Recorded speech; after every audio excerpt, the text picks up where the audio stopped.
नमस्कार, स्वागत आहे आजच्या महत्त्वाच्या व्हिडिओमध्ये। आता बांधकाम कामगारांच्या मुलांना मिळणार आहेत 1 लाख रुपये। बांधकाम कामगारांची मुलं आहेत, त्यांच्या मुलांना 1 लाख रुपये मिळणार। आता हे 1 लाख रुपये कधी मिळणार, त्यांच्या अकाउंटमध्ये कधी जमा होणार, सर्व माहिती या व्हिडिओमध्ये कव्हर करणार आहोत। कारण की जे बांधकाम कामगारांच्या मुलांना शिक्षणासाठी काही पैशाची अडचण भासते, त्यासाठी बांधकाम कामगार मंडळाने काही शिष्यवृत्ती त्यांच्यासाठी जारी केलेली आहे। तर त्याबद्दल आपण आता सविस्तर माहिती या व्हिडिओच्या माध्यमातून आता पाहणार आहोत। तर यासाठी आता अर्ज प्रक्रिया कशी करायची, यासाठी अर्ज प्रक्रिया कशी करायची ते आपण जाणून घेऊया। अर्ज कशा पद्धतीने करायचा आणि कागदपत्रे काय असणार आहेत, कागदपत्रे काय काय लागणार आहेत हे आपण जाणून घेऊया या व्हिडिओच्या माध्यमातून। पात्रता, अटी, नियम हे सर्व माहिती या व्हिडिओच्या माध्यमातून आपण करणार आहोत। तर व्हिडिओ तुम्ही शेवटपर्यंत नक्की पहा। तर आपण जाणून घेऊया की आता जे लाखो बांधकाम कामगार आहेत, खूप सारे बांधकाम कामगार आहेत आपल्या राज्यामध्ये। तर बांधकाम कामगारांच्या मुलांना आता 1 लाख रुपये शिष्यवृत्ती मिळणार आहे। 1 लाख। आता हे 1 लाख मिळवण्यासाठी अर्ज, नियम, कागदपत्रे, पात्रता, अटी हे सर्व पॉईंट पाहावं लागणार आहे। तत्पूर्वी थोडी माहिती जाणून घेऊया आपण आता। जर आता बांधकाम कामगार आहेत, बांधकाम कामगारांचे जे आयुष्य असते ते खूप आर्थिकदृष्ट्या कमी असते, कारण की त्यांना जे पैसे मिळतात ते काम करतात तर फार कमी मिळतात। तर आता बांधकाम कामगारांची ते राज्यातील लाखो कुटुंब आहेत, त्या लाखो कुटुंबातील आधारस्तंभ जे बांधकाम कामगार आहेत त्यांच्यासाठी आधारस्तंभ होणार आहे जे पैसे मिळतात। आता बांधकाम कामगारांसाठी कल्याणासाठी ज्या योजना राबवल्या जातात त्या खूप महत्त्वाच्या योजनांपैकी एक आहे शैक्षणिक शिष्यवृत्ती योजना। ही जी योजना म्हणजे मुलांच्या उज्ज्वल भविष्यासाठी अत्यंत महत्त्वाची ही योजना आहे। तर आता मंडळातर्फे शिष्यवृत्ती योजना बांधकाम कामगारांच्या पहिल्या 2 पाल्यांना, म्हणजे पहिल्या 2 मुलांना, पहिल्या 2 पाल्यांना म्हणजे पहिले जे 2 मुलं राहतील त्या 2 मुलांना आता मंडळामार्फत शिष्यवृत्ती मिळणार आहे। तर आता आर्थिक मदत मिळते। तर आता 2025 शैक्षणिक वर्षासाठी आता अर्ज प्रक्रिया भरणे सुरू झालेली आहे। तर मंडळाच्या अधिकृत वेबसाईटवरती जाऊन तुम्ही अर्ज करा।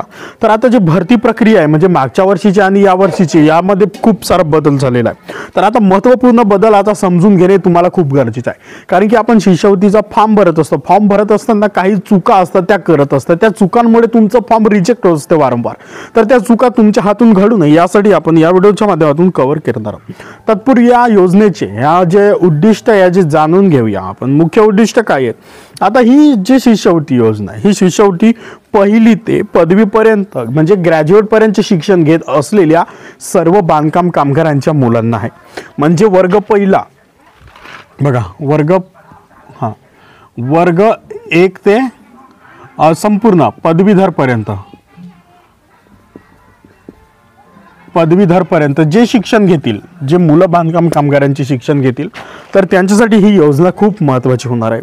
आता मागच्या वर्षी जे फॉर्म होते ते ऑनलाईन म्हणजे सोय होते, भरण्याची सोय, पण आता मंडळाने ती प्रक्रिया बदलवली आहे, त्या प्रक्रिया अधिक सुलभ झाली आहे। तर आता नवीन नियम आता लागू केले। तर आता अर्ज करण्याचे कशा पद्धतीने आता काय करायचं, आता बांधकाम कामगारांना शिष्यवृत्तीसाठी अर्ज करायचा असेल तर थेट बांधकाम कामगारांची वेबसाईट आहे, त्या वेबसाईटवरती जा। तिथं आता तुम्ही जात होत्या पहिले, तर तिथं आता तुम्हाला अर्ज करता येत नाही। तर आता अर्ज करण्यासाठी कामगारांनी त्यांच्या जवळच्या तालुका सुविधा केंद्रामध्ये तुम्ही तिथं अर्ज करू शकता, प्रत्यक्ष जाऊ शकता, ऑनलाईन पर तुम्ही अर्ज करू शकता। तुम्हाला समजत असेल तर तिथं आहे। जर तिथं तुमच्या हातून कोणत्या चुका न व्हाव्यात यासाठी तुम्ही तालुक्याच्या ठिकाणी जा, CSC सेंटरमध्ये जा, तिथून जाऊन आता तुम्ही अर्ज करा। तर आता महाराष्ट्रामध्ये 350हून अधिक तालुक्यांमध्ये जे सुविधा केंद्र ते उपलब्ध करून दिलेले आहेत, जेणेकरून त्या बांधकाम कामगारांना फॉर्म भरता येईल। आणि आता याची माहिती जी आहे, तर याची माहिती जी मंडळाची वेबसाईट आहे त्या वेबसाईटमध्ये तुम्हाला दिसेल। आता तिथं कॉन्टॅक्टचा ऑप्शन राहते, तुमच्या मनात जर काही प्रश्न असतील तर तुम्ही तिथं कॉन्टॅक्ट करा। तर आता फॉर्म भरण्यासाठी जाताना सर्व आवश्यक कागदपत्रे म्हणजे मूळ कागदपत्रे असतात, म्हणजे जसं की आपलं धरून घ्या आधार कार्ड, पॅन कार्ड आणि ज्या मुलांचा शिष्यवृत्तीचा आधाराचा आहे तर शाळेत शिकत असल्याचा दाखला, बोनाफाईड, पहिली ते मार्कशीट पाहिजे आणि मार्कशीटमध्ये पूर्ण प्रॉपर पाहिजे बरोबर। तर अनेक ठिकाणी तिथं काही ठिकाणी फोटोकॉपी म्हणजे झेरॉक्स वगैरे तिथं म्हणजे स्वीकारल्या जात नाही। तर तुम्ही काय करा, स्वतःची जे ओरिजिनल डॉक्युमेंट राहतात ते घेऊन जा। आता फॉर्म भरण्यासाठी लागणारी आवश्यक कागदपत्रे, आता बघा, आता आपण जवळच्या तालुक्याच्या ठिकाणी जातो, आपल्या जिथं कुठं महाई सेवा केंद्र आहे, CSC सेंटर आहे, तिथं जातो, तर तिथं जाण्यापूर्वी आपले संपूर्ण डॉक्युमेंट्स ते तपासा.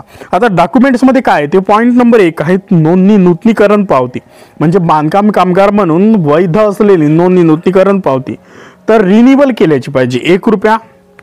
1 रुपयाची पावती पाहिजे रिन्युअल केल्याची.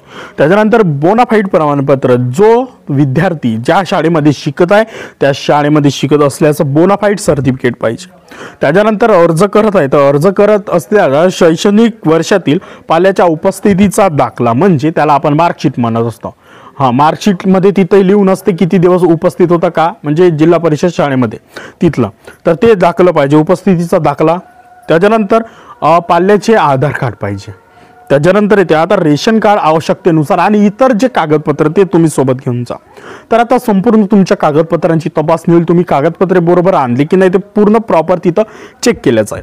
तर चेक केल्यानंतर तुमचा जो फॉर्म आहे तो समोरच्या इकडे पाठवला जाईल. त्याच्यानंतर तुम्हाला जर फॉर्म तुमचा योग्य असेल आणि तुमचे डॉक्युमेंट्स योग्य असतील तर तुम्हाला टोकन क्रमांक दिला जाईल आणि टोकन घेऊन तुम्ही ऑपरेटरकडे तुम्ही तुमचा अर्ज जमा करा.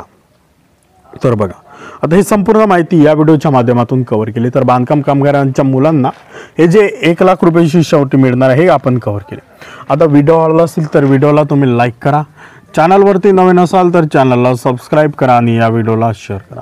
संपूर्ण व्हिडिओ पाहिल्याबद्दल धन्यवाद. पुन्हा भेटूया एका नवीन व्हिडिओमध्ये एका नवीन विषयाचा. धन्यवाद.